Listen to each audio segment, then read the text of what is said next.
ஏமா எத்தனை தடவை சொன்னாலும் ஏமா சில பேருக்கு புரிய மாட்டேங்குது.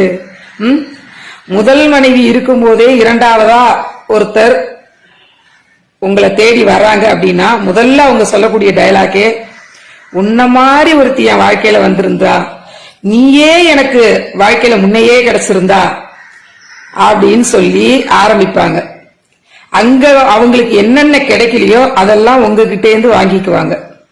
ஆனா ஒண்ணு தெரிஞ்சுக்கோங்க, எங்க அம்மா ஊர் பக்கம் ஒரு பழமொழி சொல்லுவாங்க, முதல்ல கரைச்ச புளி மட்டும்தான் திக்கா இருக்கும், ரெண்டாவது கரைக்கிறது எல்லாம் தேவைக்கு மட்டும்தான் அப்படின்னு.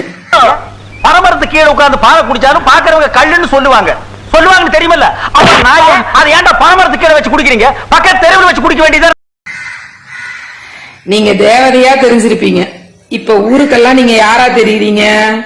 நீங்க போட்டிருக்கிற ஒவ்வொரு வீடியோலயும் உங்களுக்கு கமெண்ட் அதிகம் வர்றது அடுத்த புருஷன் தெரியுது. அவங்கிட்ட போய் படுத்து புள்ள வாங்கிட்டு இது பேசுது பாரு. ஏமா பெண்களே இப்படி கமெண்ட் போடுறீங்களே? அடுத்தவளுக்கு புருஷனா இருக்கணும் தெரிஞ்சும் ஒருத்தன் வந்து அவ வயிற்ற ரொப்பிட்டு போயிருக்கானே, அவனை பத்தி யாரும் பேச மாட்டீங்களா?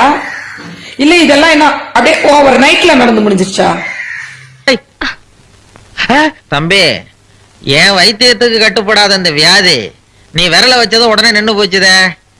உன் விரல்ல ஏதோ ஒரு மூலிகை சக்தி இருக்குது. ஒரு நல்ல பொண்டாட்டிக்கு கணவன் இம்மி அளவு அசைஞ்சாலும் தெரிஞ்சிரும், தெரியுமில்ல? அப்ப இவ்வளவு நாளா வேடிக்கை பார்த்துட்டு இருந்தாங்களா அந்த முதல் மனைவி, அவங்க குற்றவாளி இல்லையா? இது ஒரு சிக்கலான உறவு முறை. இன்னைக்கு அடித்தட்டுல இருந்து மேல் தட்டு வரைக்கும் எல்லா இடத்துலயும் இது நடந்துகிட்டு தான் இருக்கு. குரூப்புக்கு தலைவன் ஏடா சொல்லவே இல்ல, சொல்லிதான் அறிவாங்க.